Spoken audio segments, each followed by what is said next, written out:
That's right back, Charlie. That's right. Still on the floor.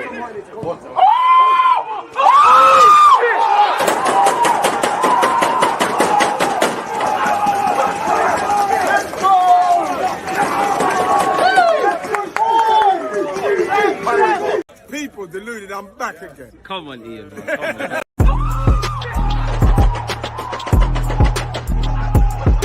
You always use that active and defending. I think it's like.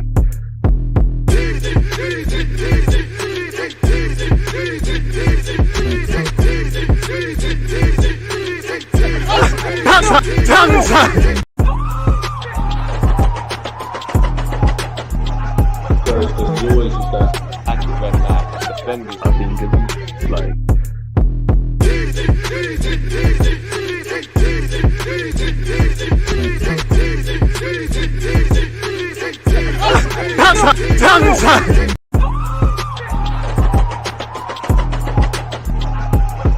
You always use that active and defending. I think it's like.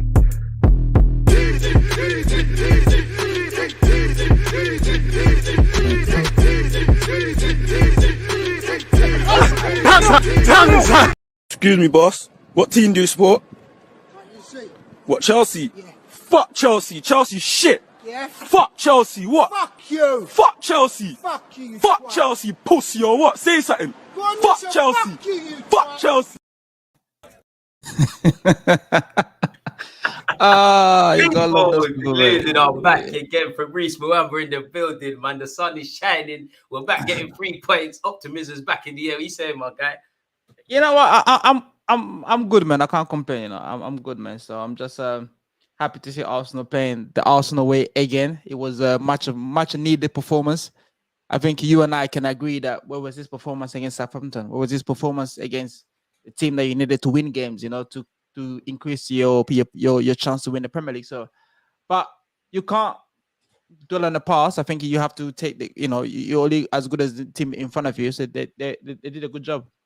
Some would say, you know what, obviously we've moved back to the top of the table. Some would say the pressure in many ways was on against Chelsea. It's a big game and all of that stuff, but the pressure's lifted and we've performed really. Like you said there, you're wondering where was this performance, 4 games ago or so.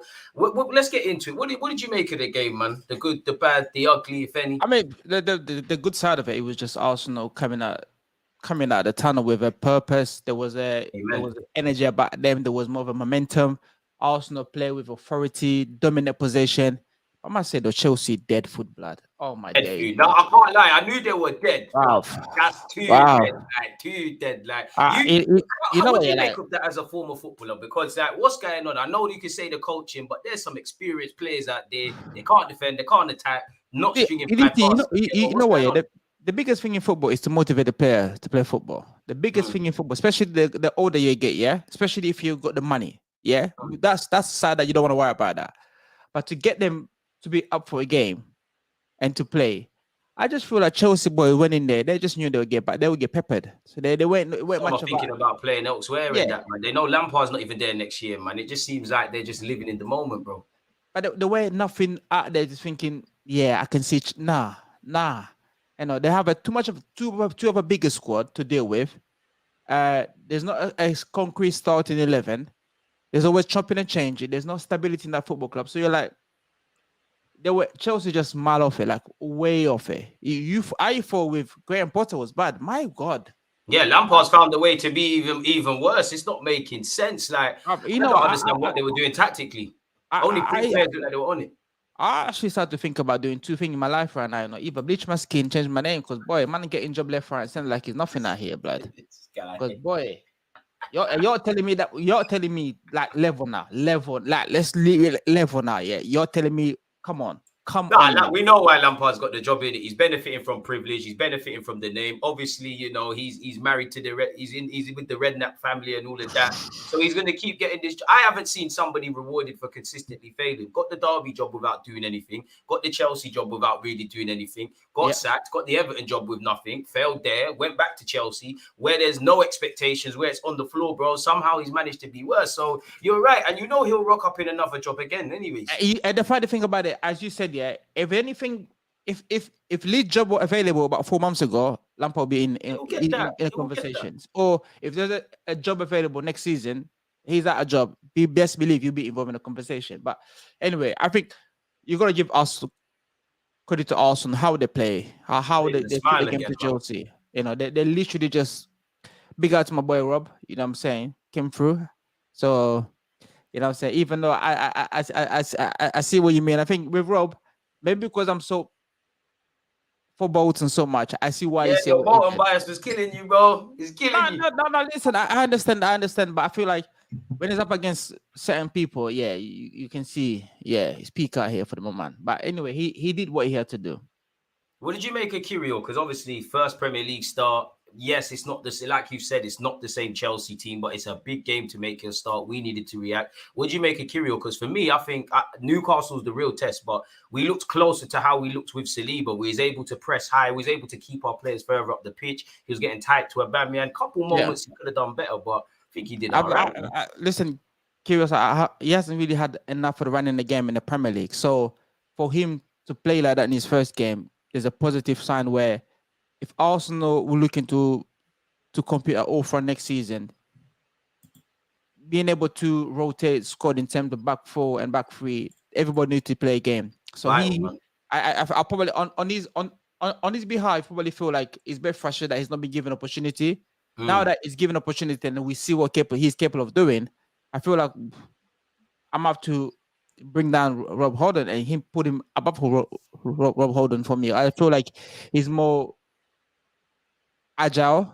His agility to move around the pitch. More athletic as well, man. Athletic, so why not give him a guy a chance? Why not make him as a third defender? Or no, if he improved that much in the next couple of weeks or whatever, you have to reassess the position next season because, you know, for him, he will probably feel frustrated. Say, listen, I'm here, I'm killing myself to get in the team. When I get to the team, I play well, and the next week I get jumped. Then, boy, you know, you either let me go somewhere, or move me up on the ladder. So that's another headache that Arteta need to deal with coming in the summer in terms of being able to evaluate the squad and assess what we need going forward. How can we improve? And the individual that we have in the squad are good enough to compete for the starting 11. I'm with you with that, man. I think Kiwior, obviously, with what we've been doing this season and trying to fight for the league, you know, I would have loved for him to be utilized. He's not the most experienced, but I mean, he's come to this club playing in a World Cup. He knew probably that he'd have to be patient. He's, you know, Saliba and Gabriel have been good. I think where his issue probably is, you know, Rob Holding's playing instead of me. I don't know where Arteta is at. Why do you think Kiwior's taking so long to be bedded in and he's drawn for Rob Holding prior to this point? Because many Arsenal fans like myself, we might be forgiven for looking back and thinking, wait, I think because Rob has been fair for serving, he hasn't really done much wrong in the game. Yeah. And Arteta probably trusts him more and he hasn't seen much of a Kieran. That's probably why. I can only see that's probably why. It's only because Rob has been at the club longer than the other lad. And Arteta worked with him and he's seen it week in, week out. So when this guy played on yesterday, you're like, oh, this is what this guy's all about now. So I know, okay, going forward, if we play in the Champions League on the weekend, on Tuesday or Wednesday, and if one of our lads is injured, then I know I can draw my guy out. You know, he's able to come in and step up in the play. So it's interesting couple of weeks now for Arsenal. Obviously, you're almost like hoping thing goes wrong, but you know everything's out your hand now. So we'll be just to see what happens. Like you said, it's out of us. I think there's a lot more to come from Kiwior because it's not his fault. You can't play. You can only play what's in front of you. But Chelsea are in terrible form. Aubameyang's terrible. I think the sample size hasn't been that big for Kiwior. He looked a bit shaky against Sporting and when he came off the bench against Liverpool. I still think he needs to look a bit more settled and adjusted. And there were some moments you want to demand a bit better. How do you feel about Kiwior going into the Newcastle game? Because obviously that's a different sort of test. That's where we're really going to probably, I hope not, but that's where we're going to see how good you are defensively. You know what? A lot more to do. You're going to a side who are playing an unbelievable form. They are breathing different level of confidence. Everybody, this is not the Newcastle of Mike Ashley, where it's a new era Newcastle. Like 90% of the crowd, they're not happy about the owner of the football club. Or this one here now, 100% of the football club are happy with the owner of the football club. They've made some brilliant signing. They recruit really well. You know, They almost won a Carabao Cup. I think that would probably been a great achievement for them. Would have been great for them, yeah. And they are they'll be playing. I think they'll be playing champion. You probably say they'll be playing Champions League football next season. Yeah. They're free flooring. That means they'll bring in better players as well. You know, they're capable to bring different type of player. And one thing with Newcastle, right, is that if you look at the back, if you look at the starting 11, right, I think 5 or 6 of those guys are 6 feet up. Very physical battle. So you know, come the game on against against Arsenal, defending set pieces is a war, bruv. Like you need everyone to stand up. He's actually good at that. Crazy. You know, and obviously the Jody fan, when they at it. You know, you think Man City was a noise. You go up there. When they're up there, when they're really moving, they live for it. And you know, I think Arsenal players who were involved in the game on Saturday or the game on the weekend, they need to be able to control that. The only way to control that by keeping the ball longer, by being able to frustrate the crowd or how well you're playing. Control our emotions and play our way. Yeah, if you want to go punch for punch, that's when you really, just ask Tottenham what they'll tell you, bruv. Literally. And that's what I'm scared of, because if I'm Newcastle, I'm playing off the home fans, I'm playing off the excitement, I'm making the most of Deadpool scenarios, I'm throwing my weight around against Arsenal. Oh yeah. We know what time it is. Obviously, Gabriel picked up an injury and we won't know for a couple of days, but does that concern you? And does that make you feel potentially it has to be a back three? Because Kiwior and Holding, I'm not too sure if that's the most sensible thing to rock up at St. James's Park with. But if it's that back three, then I'm worried, because you got that brother up front for Newcastle, yeah.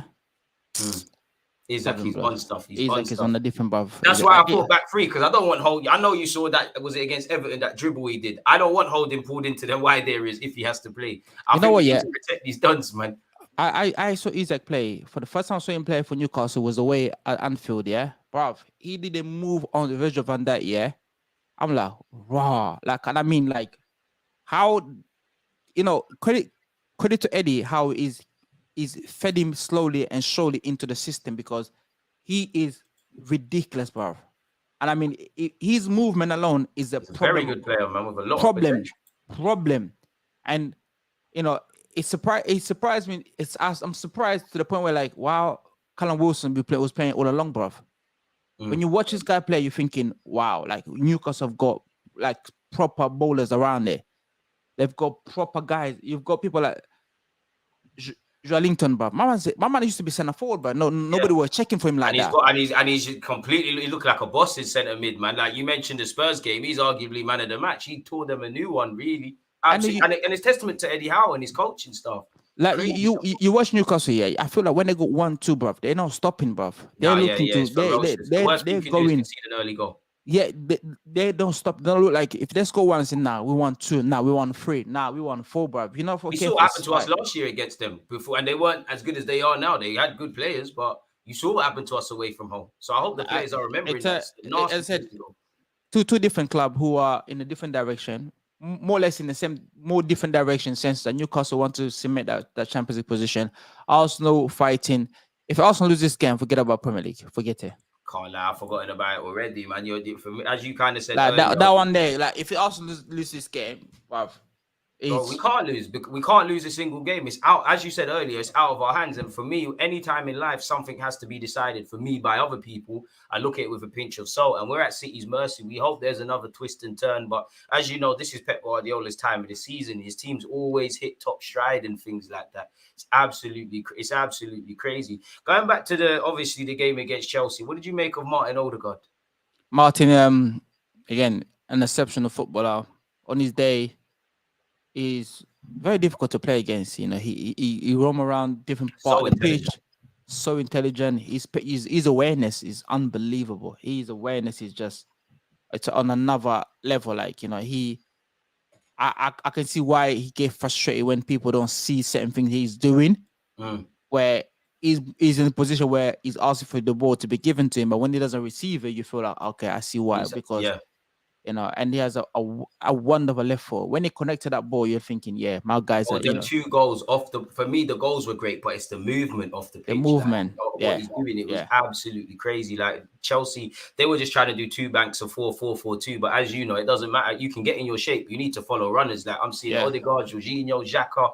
They're all about the place. What do you make of Granit, man? 3 assists, technically. Listen, he has turned the leaf around big time. Like I've never seen a player done a 360 like that for a long time. And I mean a 360. Come a very long way. I was at the Crystal Palace game where the madness happened. Like it was crazy. And the 360 to the point where like he went from get rid of him to we need to give him a new contract now. We need to keep him long term here.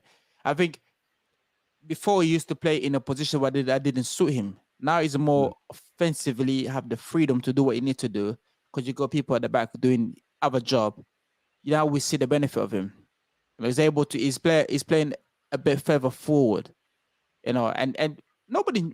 I mean, people in football world will say Granit Xhaka is this, is that, but when you start to watch him play for Arsenal and the type of runs he makes, the passes he makes, you're like, this guy should be playing more further forward. Now that he's got that. I mean, Wenger said that when he signed, he's a box-to-box midfielder. He's not where we was putting him. So we're seeing the benefits of such. And as I said, his passing range is unbelievable. So he's another player that keep going up and up, and it will be interesting to see how Odegaard, Granit Xhaka, Saka, Martinelli, Gabriel, they will do next season. We got 3 of them players, 4 players now with Jesus on double figures for goals. We ain't done that since 2012. Crazy what we did. That just shows you that Arteta is also not just producing good football, but guys who are also scoring goals. So they said the Arteta couldn't coach attacking phases of play a year ago. We've come a long way in that regard. I wanted to ask you this as well because I'm a bit in 2 minds. Who's more vital to the team, Granit Xhaka or Partey? And who do you think gets replaced next season, if anything? Because clearly we need to upgrade on both in the next couple of months. But I would assume Xhaka for the 8 role because I think we need that. But then I look at it, I just think from a mental point of view, from a man point of view, I just think Arteta believes a bit more in Xhaka. And I just feel Partey might be in trouble now in that regard. It's a bit of a reactionary thought. But yeah, what's your viewpoint with that? I think there was the reason why that Arsenal were linked to get that guy from Brighton because Caicedo, Caicedo. Yeah. So you see why I think him coming in is, don't get me wrong, like Thomas is good, but you don't get the Thomas that played against Man United the first game of the season 2 years ago, like that every day, every single week. That's the thing. You need that great Partey, and when you're on that money for that fee, one of the most experienced. I think people are harsh on him in recent games, though. No, I mean, like, listen, if you're gonna move forward and step up in the level, then you're gonna be harsh at some point. So I feel like with Thomas, you go to the point where bringing somebody who's equally. I think Jorginho was good by. However, Jorginho is not a Jorginho of 4 years ago or 5 years ago. But if you're getting somebody who's 22, 23, who's capable of getting up and down the pitch, who's able to defend, who is able to move, he has a similar passing range. I don't think, it's good for the morale for the team. It's good for Partey to know that he has a competition there, and I feel like the guy from Brighton will be a huge addition for Arsenal. I think we need an 8 and a 6 regardless. I think we need to keep from Partey, use them until we're bored. But also, I think if Xhaka's missing, you've seen when he had not that. And another thing I think Arteta likes is Xhaka's durability. He's always fit. But I just think if Xhaka's not there, we miss him a bit too much. If Partey's not there, we miss him a bit too much. I would probably prefer to sign an 8 because I think Partey's a good footballer. But he just comes with a lot of baggage. You mentioned it. What do you make of Jorginho? Because I don't know if you saw the lineup before the game. I thought, he's rang the changes. To be fair, he deserved to. But I thought Jorginho and Xhaka, they're not the most physical pairing. They might get turned over, and they proved me wrong. Arteta had something in plan. So what do you make of Jorginho yesterday? I mean, this game, the game yesterday really does suit Jorginho because all you have to do is keep the momentum of the game, keep the ball flowing, keep it in just. And because Arsenal is so dominant and playing in front four, also will recycle the game. You recycle the ball more because you got Jorginho who's able to get it side to side, pick it forward passes. And the game yesterday was just suitable for him. And also being a former Chelsea player, I think he had to prove a point that he had that bit about. Well, Aubameyang certainly had a point to prove. He didn't do it though.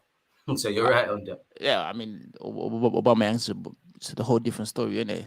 You know. Yeah, a whole different story. Jorginho was a fairy tale. Aubameyang was a nightmare. But I don't think Chelsea learned their lesson. They tried to play him at the bridge, and it didn't work. I mean, we know Aubameyang. He's a service-reliant striker. If you're not going to feed him service, he's irrelevant, really. And he had Kiwior basically man-marking him. He's out the game, really. Like, so we're laughing. You know what? I was surprised. Yeah, I don't know. You probably be. You know the guy. Somebody said in the comment, Madrid. I'm like, bruv.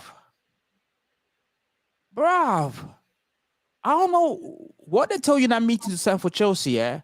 But we should be playing for Arsenal, blood. They're talking money, man. Money talks, man. His agents probably forced him to go do that. He seems like an impressionable kid, man. You hear that money's going towards the war, and that is... He looked lost. He looked disinterested. He looks... Saying that, he looked better than a lot of the Chelsea players, and they looked a bit better when he came on. Like, that last half an hour weren't the best from us, if I'm honest. I look at them thinking...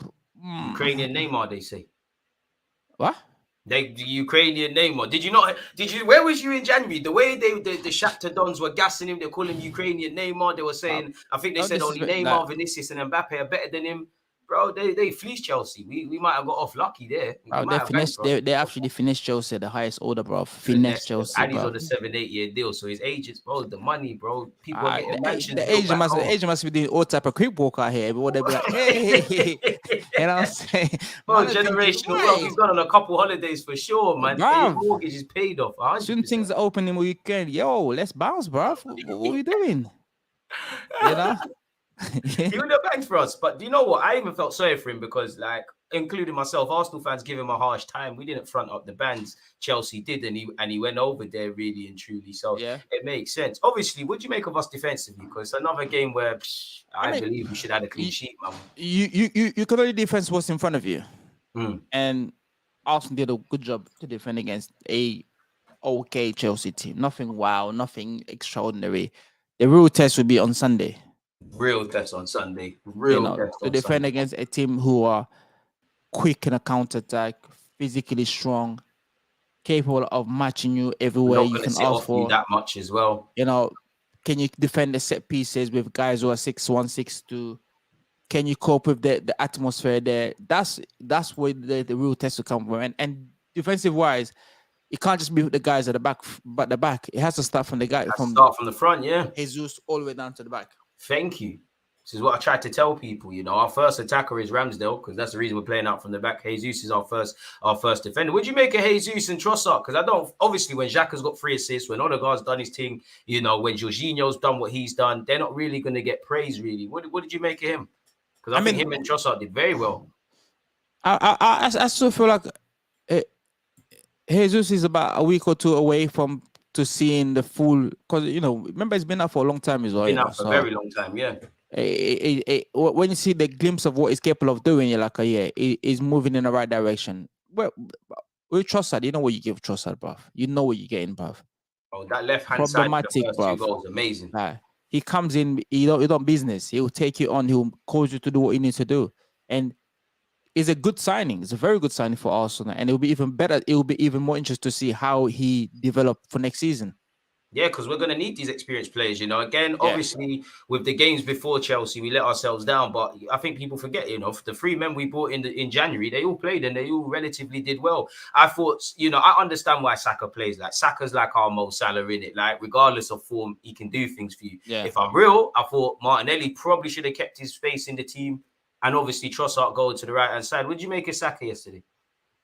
As you said, you know, Saka is like Mo Salah, but at the same time, taking him out of the fire would also give him almost like a kick in the back, saying, come on, you need to like step up a little bit. I feel like Arsenal went yesterday, Marcelo looking and thinking, okay, he'll probably go with the same starting 11 on a Sunday against Newcastle. So which means next time I get opportunity to play, I need to step up my game. It's just a way of a manager to really trying to get into his players' mindset, and I need more of you. So me taking you off the fire line and being able to see someone else do well in your position will get a reaction from him, and hopefully it will be a positive reaction.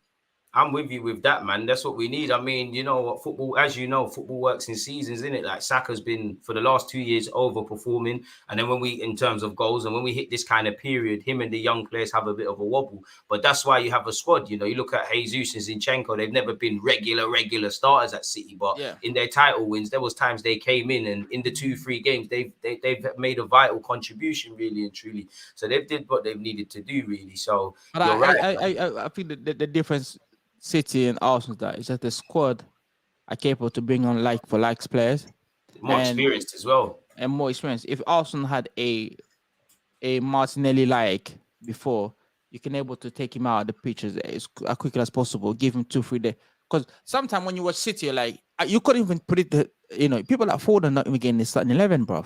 Yeah, Mahrez now and again don't get him starting 11. Alvarez would get a lot more hype if Mr. Haaland weren't there, unfortunately. You know what I'm saying? People like Kevin De Bruyne. Like, now and again he'll come on. So you're like, if Arsenal want to compete next season, you got to get a likes for like type of player in each position. Squad game. So that player don't feel like if I'm taken out, whoever coming in, I'm not sure if it's good enough. No, if he's taken, whoever comes in is either good enough or even better than what we have, and that will be beneficial for the whole squad because you will keep everybody on their toes. City playing Southampton today. I couldn't tell you who's gonna start. You couldn't tell me. Well, yeah, I don't know who they'll play against West Ham. Do you have any confidence that they'll move to that West Ham can beat them or do something? Because I'm going to watch the game. Could have done something in the last game. I'm going to watch the game because at the same time, West Ham, who are West Ham fighting for relegation? Are West Ham in trouble? Probably West Ham not. desperate to win? They'll just shave it. Yeah. I'm saying West Ham desperately need this point. I don't think they want to lose this game, but if they get anything out of it, unbelievable, great. But really and truly, West Ham are more focused about their home performance now and get to that safety as quickly as possible. I'm with you with that, and that's why for me, I hope to be wrong, but I'm not watching City just purely looking for them to get caught out. I want to be wrong, but I just think City are too good to be caught right now. And though Arsenal have made great progress, this is where we need to look at the fine margins, because had this Arsenal have turned up or closed out the game against Liverpool, etc., we might be there. What do you make of our outlook on defending? Like, do you think it's sustainable? Do you think our attitudes need to defend? Like, we need to love defending to the point where we love scoring these goals? Because surely it's not sustainable if we're going to rock up in the Champions League. Even games like yesterday and Leeds and Palace and Brighton away and even Spurs and Leicester, if I didn't mention that, at home, where we haven't been under any pressure, but we've conceded some silly goals where we should have picked up. I mean, I think something that Arteta we need to, get it sorted as quickly as possible, because in order for you to win the league, number one priority is I need to be able to have a solid defensive record and defend not just as a back four, but as a whole team, as a whole unit, yeah. And conceding goal like against Southampton the first minute, you got to stop that. You know what I mean? We're very emotional. Yeah, you got to really put your emotion to one side. You can't go to Anfield, find yourself 2-0 up, and end up drawing and look like you're gonna lose the game. That's not a Champions playing like. You're almost hanging up today like. You can't go to West Ham, find yourself 2-0 up, end up getting draw. You need to be able. We 2-0 up. We need to see this game out. How do we see it out? The first one, we need to start thinking. Yeah, how do we see it out? Do we need to take one of our striker, bring extra men in midfield, so that we can just take one player up front, change the formation, and go and run with it? That's what you need to start. People need to look at like that, thinking, because drop 2 points against West Ham, drop 2 points against Southampton, drop 2 points and Brentford. Brentford. Look, that's 6 points out there. That's 6 Bro, points. We'd buy your arm off for that right now. You know what I'm saying? Even the Southampton game at St. Mary's, if I'm honest. Yeah. Again, that's 8 points. You look at it thinking, these are the margins. Like when everything's said and done, you look at the whole season thinking, where did Arsenal go wrong? I think those are the games you're thinking, we should never drop this point. It all comes back to our defensive sort of mentality. Not just when I say that, people listening, I don't just necessarily mean just the art of defending, how we read the game. Like, how do you even feel about, because you kind of touched on it with Liverpool and West Ham, and I think we did it yesterday. We were quality for an hour, but it's like we score all of these goals, And then it's like, it's not that we retreat or we just, it's not even that we get comfortable. I just don't know what happens. It's like we're easing up a bit. And you could see that Chelsea probably were going to get a goal because, you know, the goal we could have done better between Gabriel and Zinchenko. We'll get on to Zinni and them two. But if you remember, there was a chance that Madueke had before that where he tried to go around the keeper. That's happened at Old Trafford. It's like, why don't we see these things, read it and be like, all right, cool. Let's get our act together. Let's chill out a bit. This is the difference between a top manager and an okay manager. Okay, Arteta is okay manager, not top manager. That's fact.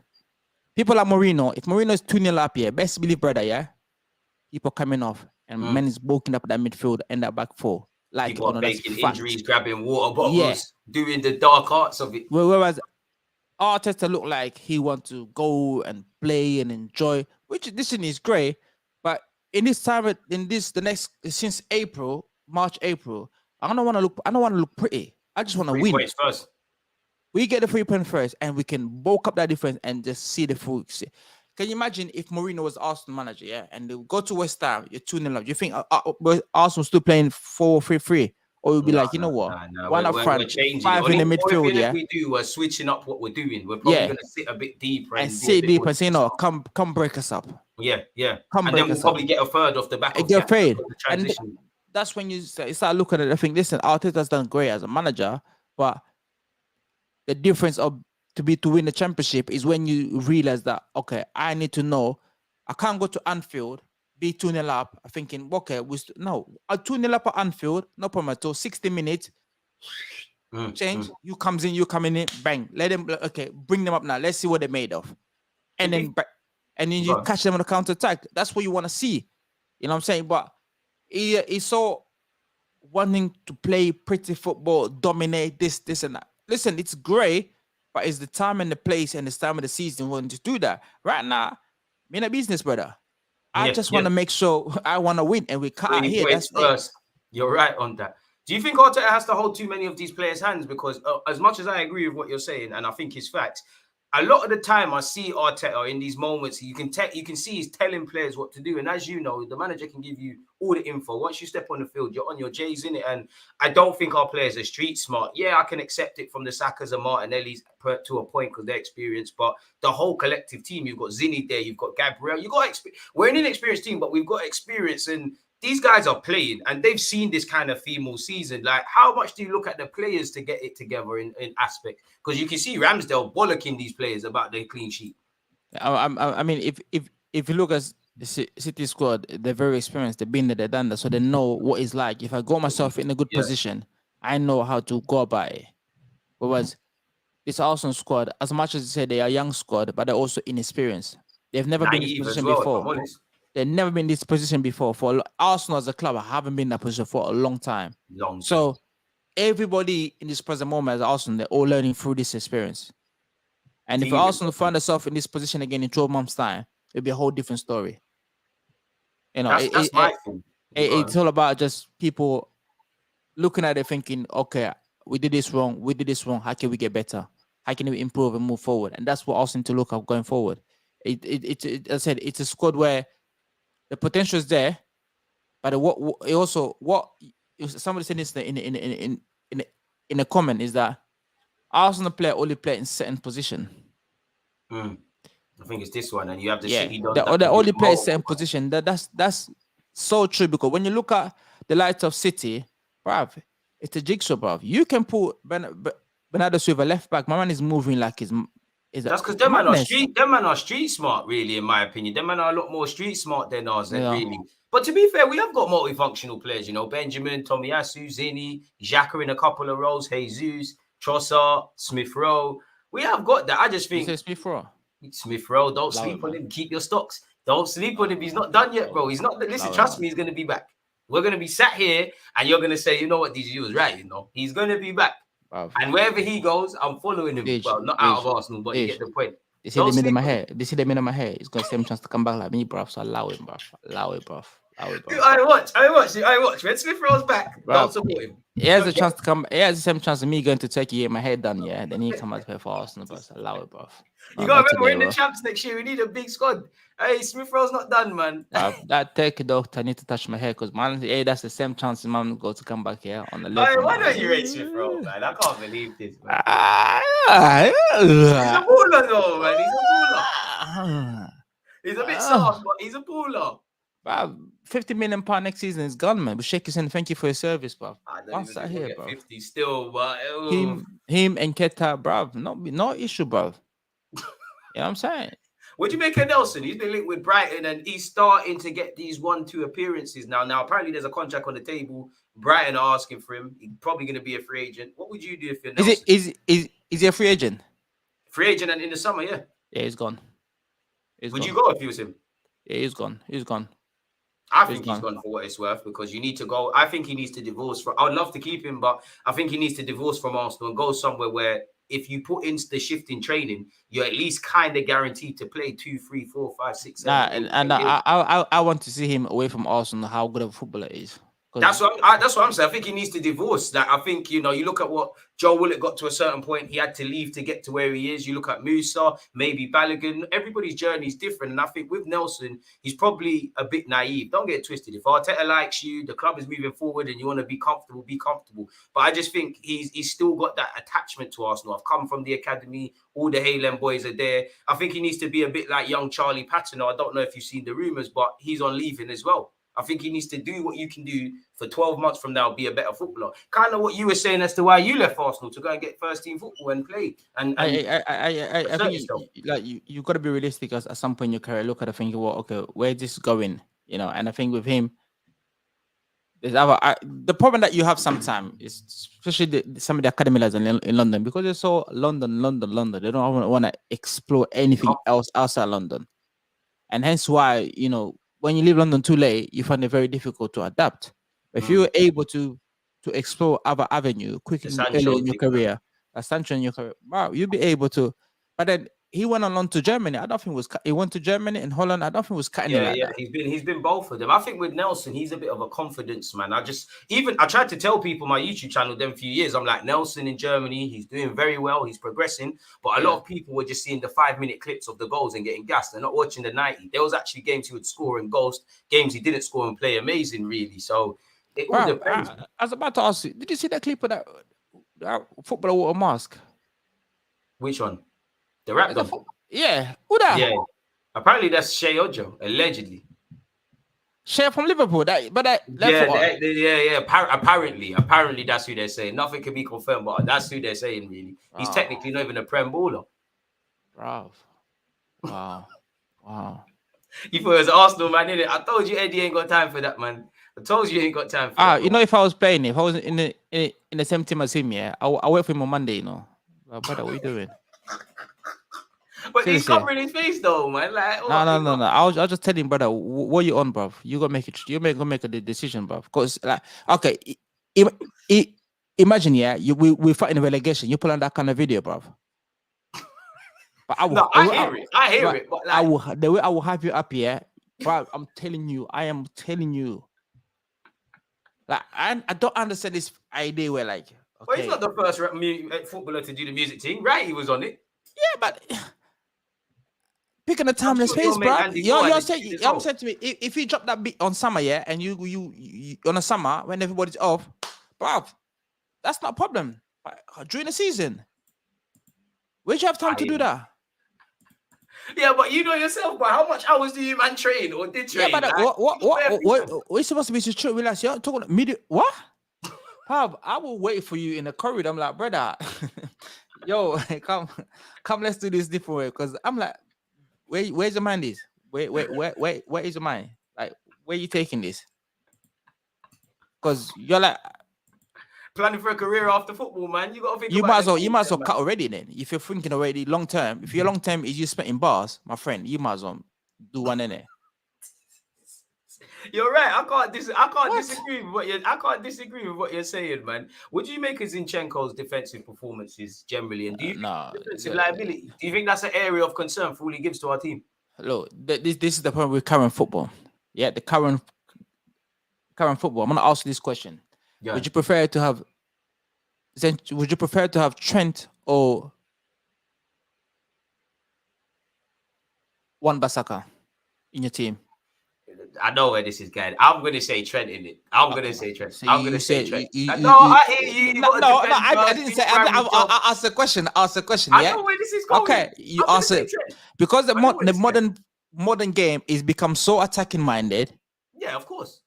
The defensive side of the game is been neglected. That I've people told you don't really this. check This is it why like that. defenders This is why poor defenders like Tomori are rated to the high heavens, bro. Bruv, Like, I will take Tamori any day of the week over Zinchenko, bruv.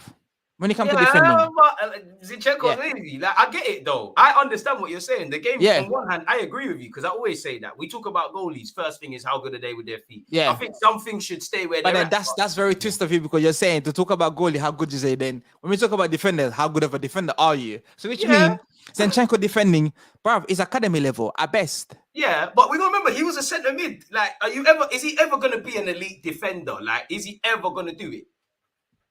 Is he ever? Like, you think he should improve? I think There he's you better go. than I'm giving credit for. Those type of player, they've been hiding behind Pep because of the tiki-taka football. When they get exposed 1v1, my man is a nursery rhyme type of defenders. Yeah, it's the switching off for me. It's like, on one hand, you're not an out-and-out left back, but you've played enough there now. For as great as you are going into midfield, you should sense danger. Like you saw it, Kovacic, that's a lovely ball in behind. Gabriel and Zinni are playing him on side. Zinni's not aware. For me, as a Sunday League fullback, bro, you're always on your head's always got to be on the swivel. It's never that. Not just Kovacic. No, not just Kovacic. This started at Anfield. Remember? Oh, yeah, with Trent. Like, Yeah, but this has been happening though with all of us. Even Saliba and Gabriel, they've done some stupid ish. That's why I asked you about. Yeah, but at Anfield, it could have been easily dealt with if he was just. He was able to Arteta get out of it. Yeah. him. He's not a man for the trenches. That's why I liked when Tini and Nelson came on at the time they did, because for me it looked like, it's 3-1. Are we gonna let one more goal in and do this dodgy thing we typically do? I don't know what we're on. But anyway, it's one of those things. It's techie, man. Finally, my final thing for you, we've been linked with Ollie Watkins. What are you saying for him? For what? This guy playing up front, bro. Like Ollie Allow it, man. Why though? Why don't you rate him? He's performing though. Like, you gotta give the fans them why. Right. There's better market. There's better player in the market than him, bro. Yeah, what? Like you. Beyond the obvious. If you go to Germany, is it Thuram? I don't rate him, I don't rate either one like that. DeMarcus Thuram, his younger brother, the centre mid's better than him. He's living off his last name, man. He's meaty, man. I can't lie. That Thuram brother looks meaty, man. He looks meaty. There's better striker out there, I think, like... Yeah, I'd rather scouts do their jobs. Like, there's better striker out there than that brother there. That's my humble opinion. Bro, I thought you would have had a bit more ratings for Ollie Watkins, I didn't think he was dead. Him or Calvert-Lewin, that's another one that's been linked to us. Calvert-Lewin. I know you probably want neither, but which one you having out of both of them? Like you said, neither then, bruv. You have to have one though. Like one. Calvert-Lewin, he scored 15 goals one season. Next man, I feel like he's a fashion. He's on a fashion. Yeah, man, he's on a fashion thing. Crazy. And that's him. That's him living in Liverpool. Imagine living in London, bro. He scores 20 goals. But you can't hold that brother there. You can't, bro. You can't. And that's him living in Liverpool. Imagine he backs 24 for Arsenal, bro. Everybody in West End will know him, bro. Everybody in West End will know him, bro. So, do you think we're missing the trick, not having a tool target man though? Because I think we are. Like or not, you miss Giroud though. That's fact. I've said it in all my vids. If we could get a Giroud, if we could get Adebayo when he's at Monaco, I'm on that. Like, I'm fully on that. Adebayo was about the peace, man. Adebayo is one of those people. Yeah, come get your chop bread. We score. I don't mind if you're motivated by peace. I just think we need that profile. But I respect it. Like, we can't act like, oh yeah, I love playing for Arsenal, my boy. Arsenal. Get money, bro. When obviously I didn't get to be a footballer, but everybody's dream was to be a footballer. Of course, I wanted to play for Arsenal, but I wanted the bands. I wanted the rollies. I wanted some of my boys in school in academies, and the girls are interested in them. I want to do the wrong things, bro. Like, so I don't care if he wants that. I want it to be like my guys, man. Coming to parties, everyone's wearing jeans and that. They're coming in academy trackies and that. I would have done the same thing. God knew I couldn't be a footballer. It would have been over for me before he even got started. Well, one of them one there when the party in, but you're rolling in, yeah, tracksuit in there. Where you come from? Come from training in it. One of them one, yeah. Yeah, bro. Like, and he was my brother walk around like, oh, I just come back from football. You know, he's dusting off the Tottenham thing. Girls, oh my god, you play for Spurs? Oh Yeah. my god. Like, oh my days, bro. I don't know about this El Nesri thing. Giroud would cook. Have you watched more? Last question for you. What's it? Have you watched much of Jonathan David? A little bit of it. I rate him though. Rate Still, yeah. I rate him, but I said again, it's like I said, it looked good in France, but here then it's about. This is it. This is a different dynamics with the greatest of respect to the French league. I like him, but I'm not moved. I'm not moved. I'm not convinced. Like I think you're a good player. I think you can play in the Prem. I think you could do well elsewhere, but Arsenal, for me, if we're not bringing in a striker with a completely different skill set, and you're bringing in someone like Jonathan David, then he has to be better than Jesus, Eddie, and Balogun, and he probably is better than 2 of the 3. But you don't raise the ceiling really, so it's a bit of it's a mad thing really. If I'm honest with you, man. Big man, I need to cut, you know. Yeah, man. Before you cut, what content you got to come out today, man? Well, I'm going to watch City. I'm gonna film it today, so I'm gonna drop a vlog. Arsenal review, man. Come on, this guy puts in more shift for Bolton than he does Arsenal, man. The academy. I'll take it back, allow it, man. And I'm doing a review of the game between the Newcastle and Arsenal. I'm looking forward to that one there. You know, make sure you go and subscribe. We're going to the FA Cup final, which is interesting to see them. You know, and I'm just, I said, I'm slowly and surely I'm getting the numbers out there. It's growing, you know. Yeah, it's growing, man. 2.6 is growing. Let's get that to 3K and beyond, people, man. Yeah, man, that would be great if we can get that level, man. That would be great, my guy. I appreciate it, man. People go not only subscribe but watch, hit the like buttons, mess up the YouTube algorithm, man. Look, man, doing vlogs with his son and that baby Muamba. Come on, man, he's gonna be football. Yeah, man. Yo, he's a bad. Hey, just a quick shout out to my son who signed for Man City 2 weeks ago. Come on. By God's grace, he gets scholars and all them things all the time. Is great, man. So he's under 10, and the youngest one also signed under 7. So man. A couple years, you're gonna get the bread, especially if Pep's there, boy. Keep doing it, man. I'm waiting for the agent to come through because I'll tell them about themselves, blood. You say the shark circling soon, man. Bro, I'm telling you, my mouth is ready for the man. I'm telling you, bro. Like, I'm telling you. I watch how the man move. I'm like, boy. The vultures in this game, man. Oh my days. There's proper vultures in this football game. And the thing is, they will take these young players, chew them up, and spit them right out. Because a lot of people don't see it. When you watch academy football, it becomes so competitive, it's ridiculous. Like a lot of parents will scheme on your kids as well. It's proper crabs in a barrel, man. It's a dog eat dog blood. Dog eat dog world. You can't even rely on, and you've probably seen it. You can't even rely on these academies to teach your son to the level they need to. Like, if you don't put in extra shifts, just to let you know, like my son, they train 3 times a week, and they play a game on a Sunday, and his other mate train 3 times a week, but he also have 2 personal trainers to train him about his skill. I'm like, brother. I'm like, bro, I need to step up my game, blood. I'm taking out my boots outside and say, come on, let's do this, bro. No, you need to, bro. These academies don't care about your son. They don't care about no one, son. They only, like, you know yourself. Like, there's a lot of politics. And more time, there could even be someone that's nowhere near your son's level, but you know the politics. They might think he's the best thing, and it's peak. People don't understand the politics, man. But let you get out of it, man. I don't want you to be... I appreciate that, my guy. Guys, make sure you like the video, man. Make sure you come in and comment, and then we'll see you next week. Hopefully, it's a decent conversation after the Newcastle game. Hopefully, we hope. That's a big pray. H, boy. So yeah, people, we're out, man. I'm back again at 3:10. Obviously, make sure you're following Fabrice on the Twitter and the YouTubes and the Instas and the Twitch and everything else. Support the vids. Appreciate you lot for tuning in and listening to us. We're out, man. Safe. One love, Fabrice. There's always just that active red light defending. I think it's like.